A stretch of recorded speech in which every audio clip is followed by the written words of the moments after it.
What's up, guys? This is Miles here with Sendo Sports. In this video, I'm going to be telling you what I believe is the best trade package for Eric Bledsoe if the Bucks do decide to move him. So first off, Mike Budenholzer came out and said that he felt more comfortable with George Hill running the point guard position than Eric Bledsoe offensively. In a few seconds, we're going to look at those stats. But John Horst, the Bucks GM, pretty much just said, we're not going to trade Eric Bledsoe. We're not looking for deals for him before the trade deadline. But we have to take that with a grain of salt because we know this is a contending team. They only have Giannis for so long. If they want to win a title, they are definitely willing to make moves for their inferior players to Giannis. So looking at Bledsoe's stats, averaging 15, 4.5 rebounds, and 5 assists, shooting 48% from the field, but only 35% from the three-point line. A PER of 18.8, which isn't bad. He's a more defensively minded player. Everybody knows that. He brings a lot of energy. Reminds me of like Patrick Beverley. But George Hill, looking at his offensive numbers, it just blows you out of the water. He's only averaging 10, but he has a lot less volume than Eric Bledsoe, with 3 rebounds, 3 assists, shooting 54% from the field and 53.3% from the three-point line, with the same PER. So he's definitely a lot better on offense than Eric Bledsoe. So the deal I have in mind will be sending Bledsoe, DJ Wilson, and DiVincenzo to the Raptors for Norman Powell and Fred VanVleet. Now, this trade would have to include one unprotected first-round pick and maybe 2 to 3 second-round picks. I'm going to talk about that in just a second. But overall, I think this is a trade that can work out for both sides. I'm going to explain that after I talk about the draft pick.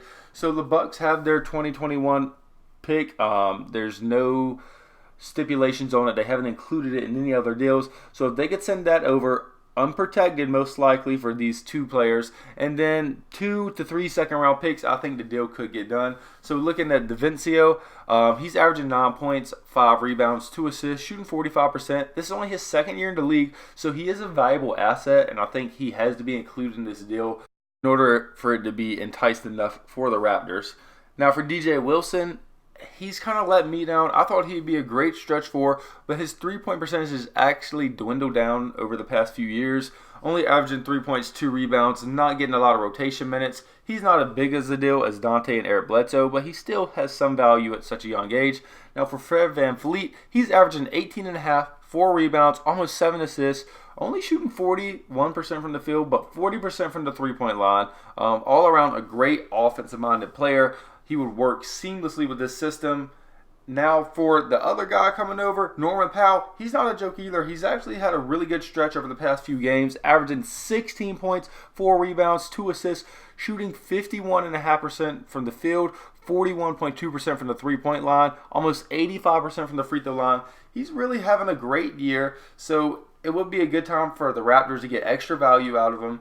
Now, for the Raptors, Kyle Lowry is 33. Eric Bledsoe is only 30. Kyle Lowry can possibly walk away. Eric Bledsoe is on a 4-year deal right now, so it just gives you a lot more flexibility. If you don't want to bring back Lowry, you don't have to. You have a good point guard there, or you can trade Bledsoe in the offseason. It's up to you.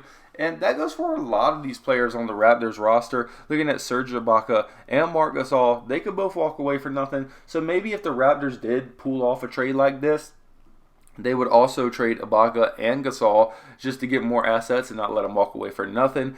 Now remember, they still have a good core there, even though this trade went through. You still have Pascal Siakam and OG Anunoby, Patrick McCaw. This would give you Eric Bledsoe and 2 young players along with a handful of trade assets or draft picks to help build around Pascal Siakam. He's very young right now. He just got announced as an all-star starter. So if you believe he's that good, then make the deal, go younger, because you're probably not going to win the title with the current core you have. Now for the Bucks, this gives Giannis so much more relief on offense. With Fred VanVleet, he can make his own plays. Giannis doesn't have to hold the ball 24/7. Norman Powell, another great spot-up three-point shooter. This gives them a lot more flexibility, and both of these players would fit right in. If you need them to stand at the three-point line and let Giannis and Chris Middleton make plays, they can do that all game. They could still drop 12 to 15 even without the ball in their hand. And for the Bucks, they're a team that if this deal went through, they would then become my favorites to make it out of the East. I believe they could beat Philadelphia if this trade went through. Now, it might take more than one first round pick because Fred VanVleet and Norman Powell do have a good amount of value on them right now. So maybe it's 2 first round picks and 2 second round picks. Maybe you have to give up 2 unprotected first rounds and a lottery protected first round way down the line. So if this deal went through, they will be the favorites to make it out of the East for me by far. How would they match up versus the Lakers and the Clippers? That'd be interesting because it's hard to double Giannis when you have so many great shooters around.